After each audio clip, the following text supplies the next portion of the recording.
Okay, so for my video today, why crypto is the next gold rush, right?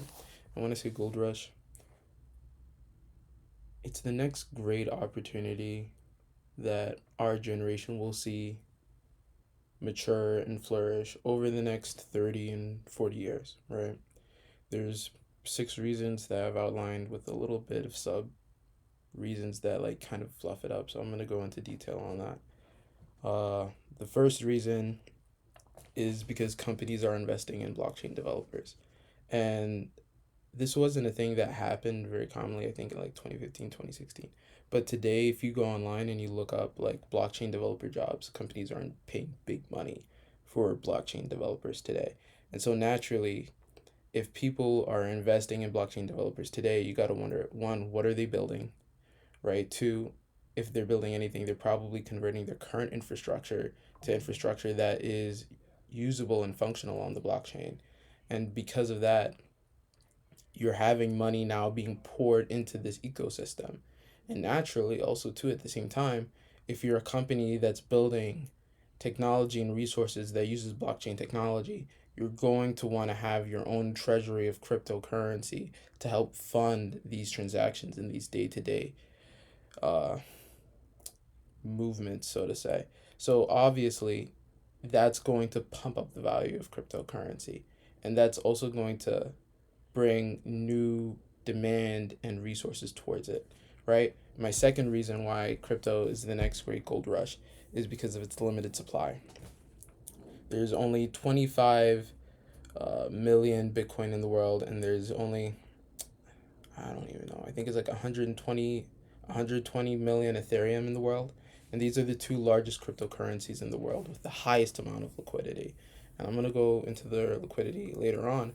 But because there's so many people in the world, and that doesn't even account for the companies that exist in the world, you end up creating this environment where people are going to have a very, very high demand for crypto. And then the way how economics works when it comes to these things with limited supply, not everyone is buying and selling their cryptocurrency on a day to day basis. Not everyone's swing trading it. A lot of people are holding it. And because people are holding it, that creates that baseline level that stops the price action of it from falling past a certain level. And since I remember reading this study where it said like 48% of Bitcoin holders held their Bitcoin over the last year, didn't change wallets, which means that like 52% of people are like trading it back and forth. But the number of people as time has gone that have touched Bitcoin are holding long term. They're not flipping it back and forth, back and forth.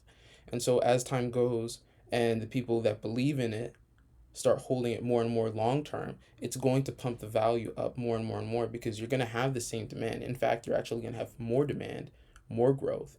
But at the same time, you're going to have less currency available for people to play around with because there's going to be less people trading it and there's going to be less people messing with it, right?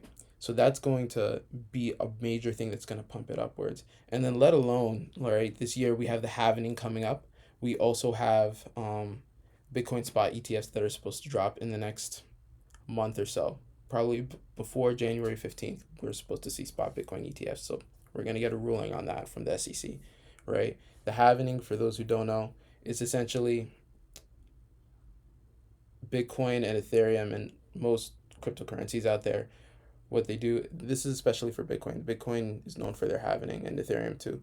But essentially, as time went on, to pay their miners, they would essentially give a small section of the cryptocurrency to the miners as they found more and more of that crypto, essentially, right?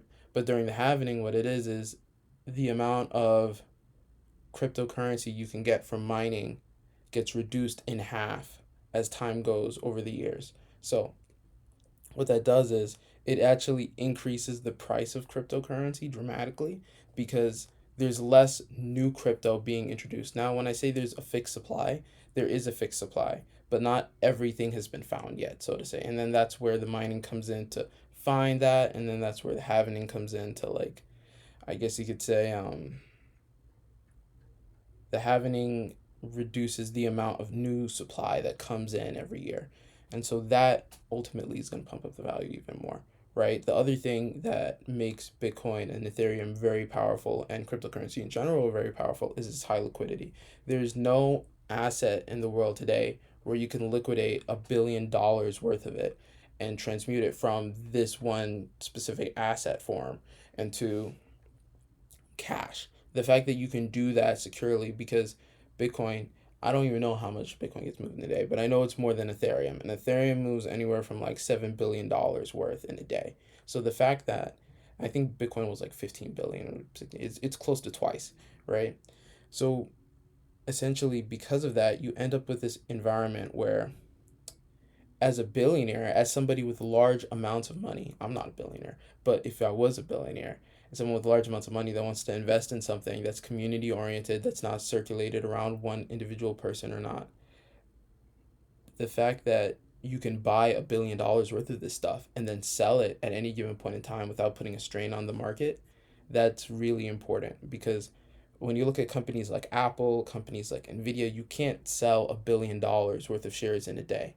You just can't do that, right? When you look on the news and you see these CEOs and exits of their companies, they'll maybe sell like $400 million worth of their shares, and even then, that's breaking news and that's cutting big news. Everyone knows about it.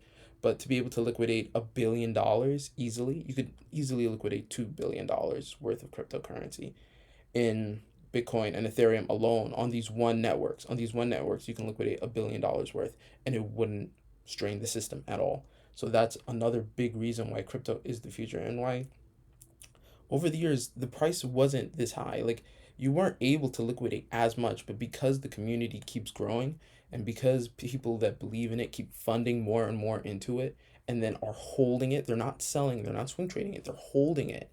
What happens is you end up in this environment where there's less and less, you're pumping it up, and also on the liquidity standpoint, because there are traders that do trade it, and a lot of them trade it on margin, it helps fund the liquidity more. But nonetheless, it's a very it's a great product. The growing DeFi communities is another thing that is pumping crypto upwards, because now you have a reason for people to buy and sell crypto, right? Like, I typically, if I had something like Bitcoin, I wouldn't sell my Bitcoin. It's the hardest asset in the world. It's something where there's a fixed supply. Why would I want to give it away to somebody else, right? But if you have these DeFi communities where people are creating NFTs, where people are selling goods and resources, or providing a service, or providing experiences towards people, then naturally you're going to have an environment where you're going to be buying and selling that currency. And because of the blockchain developers that are stepping into this field now, I think becoming a blockchain developer over the next 20 years is going to be one of the most growing things that you can do. That is going to then pump up the value of crypto even more. Now, the last thing why cryptocurrencies are really, really strong is because it has no borders, right? There's not one country that's in charge for one given cryptocurrency or whatever. The fact that crypto has no borders, I can go to Thailand and buy Bitcoin and use my Bitcoin in Thailand. I can go to Europe and use my Bitcoin in Europe. I can use my Bitcoin in Africa and use it anywhere in Africa, right? Because there's not one fixed um, entity or nation that owns it, you can use it anywhere in the world, and you can send it from one person to another within 10 minutes, the longest. Like, Bitcoin, to move Bitcoin from one person to another, it takes 10 minutes. Traditional banking systems, for you to send someone $15 and for it to clear, it'll take 3 4 days for it to clear. 3 4 business days, mind you. So if you send it on the weekend, it's not clearing on Monday, right? And so as time goes, there will be a need for this technology. There will be more money being pumped into it, and you're going to have one of the strongest rushes and inflows towards this ecosystem. And whether you believe in it or not, it doesn't matter, because the people that do believe in it are going to be buying more of it. They're going to keep acquiring more of it, and they're not going to sell. So then when you finally decide, hey, this is something for the future that I want to be a part of, there's going to be such a little supply that you're going to be paying a handsome amount for that little supply just to get that little bit. And to be honest with you, you're getting it for cheap, because your kids and your kids' kids won't be able to buy it for this price 60 years from now. That's just the facts. For my next video, I'm gonna make a video explaining what cryptocurrencies are worth investing in and how do you find out what cryptocurrencies you should invest in. Obviously, from this video, Bitcoin and Ethereum are the two, but there's a little bit more into like what you want to look at. So be sure to like and subscribe. Pleasure. I'll see you guys.